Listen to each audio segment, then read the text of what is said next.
la une de l'actualité, ce lundi, 22 policiers tués et plusieurs entrepôts et magasins pillés. Des violences contre des manifestants pacifiques anti-ARS ont été signalées dans plusieurs États du Nigeria. Les pays africains appelés à augmenter les dépistages et à encourager le port du masque car une seconde vague d'infection de la Covid-19 semble s'annoncer. Et puis nous ferons un tour dans plusieurs communes de la capitale économique de Côte d'Ivoire pour constater les reprises des activités dans le commerce et dans le transport. Voilà pour la une ce soir.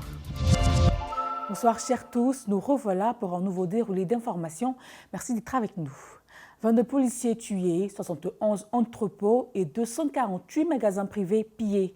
En effet, des violences ont suivi l'attaque contre les manifestants pacifiques anti-ARS à travers le Nigeria. Plusieurs États ont été durement touchés, notamment Lagos et Abuja. Henri Nomke. Oui, 22 policiers ont été atrocement assassinés, 26 autres grièvement blessés. De nombreux propriétaires de magasins ont vu leurs biens pillés. Plusieurs autres ont été attaqués, incendiés ou vandalisés selon les autorités. 10 armes à feu emportées lors de l'attaque contre le poste de police et un pistolet fabriqué localement a été récupéré. En outre, plus de 1500 suspects ont été arrêtés en lien avec les violences et les pillages généralisés.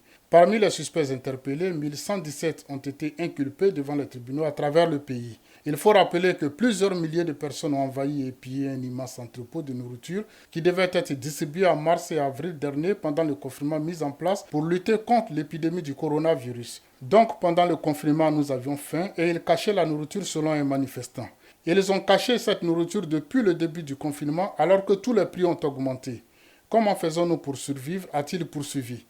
Le conseil d'administration de la Banque africaine de développement a accordé un don de 35,4 millions de dollars américains, soit 20 milliards de francs CFA, au gouvernement du Niger, une somme destinée à assurer la sécurité alimentaire et nutritionnelle de près d'1,5 million personnes vivant en zone rurale du pays.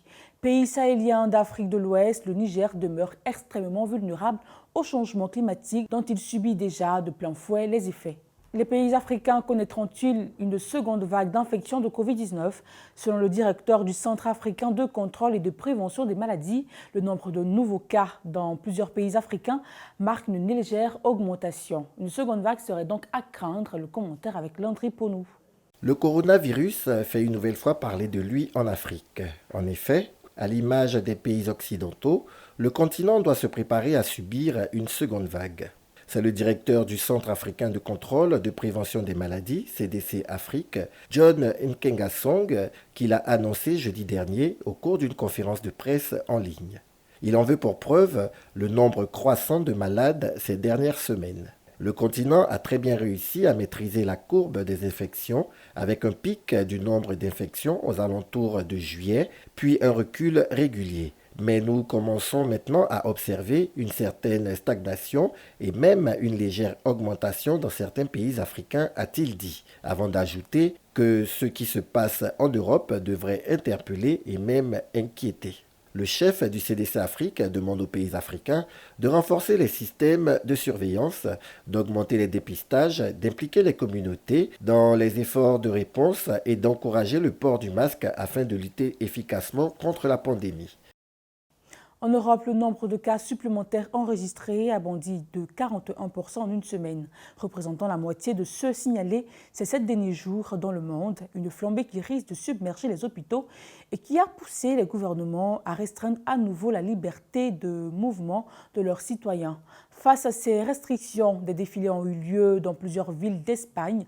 Les manifestants dénonçaient le couvre-feu nocturne imposé la semaine dernière. En Italie, l'opposition aux mesures de restriction a aussi donné lieu à des heurts entre police et des centaines de manifestants. Le 6 octobre dernier, l'Assemblée nationale française a voté une loi inédite. À l'unanimité, les députés approuvent la restitution au Bénin et au Sénégal de biens culturels amenés en France à l'époque coloniale. Si en France, la question des restitutions échauffe les esprits, en Belgique, le débat est aussi très sensible selon la conseillère institutionnelle pour le département d'Afrique du Beaux-Arts. Rendez-vous donc le 15 décembre pour connaître les premières exigences de la Commission et pour voir peut-être la première pièce quitter la Belgique. Après les élections du 31 octobre en Côte d'Ivoire, de nombreuses activités étaient au ralenti dans la capitale économique et dans plusieurs villes du pays. Après un week-end calme constaté à Abidjan, c'est la reprise des activités. Une reprise qui paraît timide, les images dans ce reportage de Christian Gokra. Rue presque déserte, calme plat. C'est le visage qu'affiche le plateau centre des affaires ce lundi. Pour les consommateurs qui y travaillent, cela s'explique par le climat sociopolitique. C'est une reprise timide puisque vous constatez avec nous actuellement.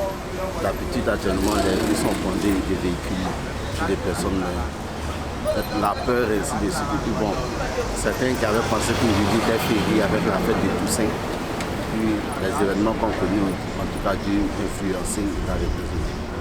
Ça reprend timidement, c'est dans la logique des choses. Tout le monde avait peur, tout le monde a peur. Les gens viennent sur la pointe des pieds. Enfin, disons, c'est dans la logique des choses. À Djamé Liberté, 2 jours après les élections, le lieu habituellement bondé de monde présente une autre configuration. Le trafic et les activités ont repris, mais timidement. C'est toujours la peur. La peur, ça fait que les activités tournent au ralenti. À Djamé, habituellement, est bondé de monde. Aujourd'hui, c'est vraiment désert.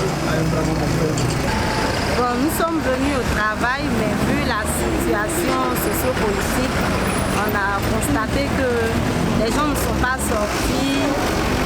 L'immeuble sur lequel nous travaillons, la plupart ne sont pas venus. Nous sommes les seuls à être présents. Donc le patron a demandé que nous puissions partir à la maison le temps que les activités reprennent, que les gens sortent.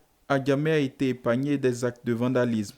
Il n'empêche que les habitants en appellent au bon sens des populations afin d'éviter le chaos.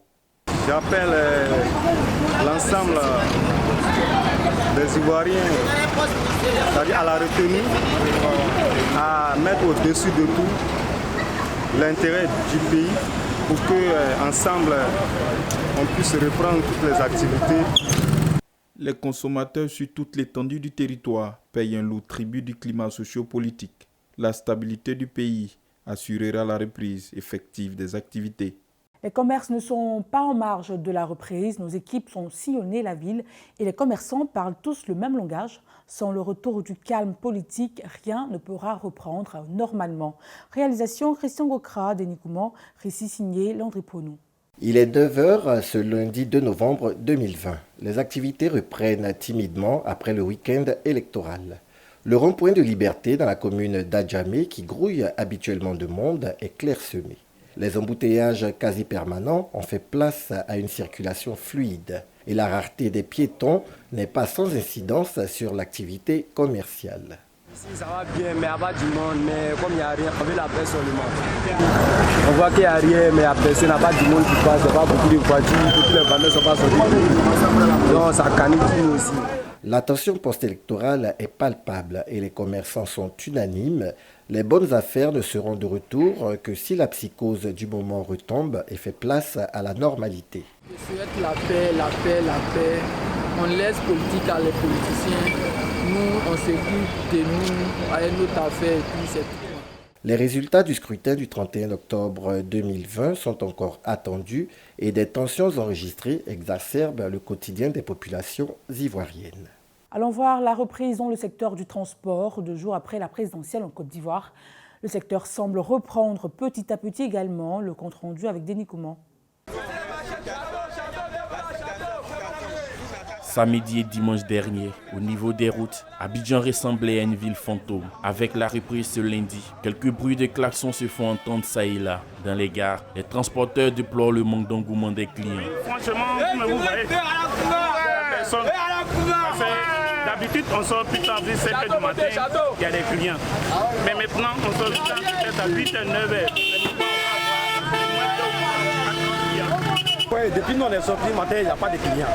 On est obligé de garder les voitures pour attendre les clients. Alors que devant même, c'est les clients même qui nous chargent, mais on dit là, c'est nous qui les clients. Les automobilistes souhaitent un climat de paix pour mener à bien leur activité. Nous, maison tout ça là. Si c'est bizarre là, comme ça peut agir sur nous. Le propriétaire aussi ne va pas dire que non, comme c'est bizarre là, donc on peut laisser bref comme ça, ça ne peut pas aller. Donc quand c'est comme ça là, sinon ça ne nous arrange pas. Nous on veut la paix. Nous on veut la paix. Nous on ne veut pas palabre. Nous on cherche l'argent. Parce que tu vas aller travailler. Tu vas aller faire comme la paix. Tu vas aller faire palabre. En tant que propriétaire dans ta maison, j'ai son land de maison.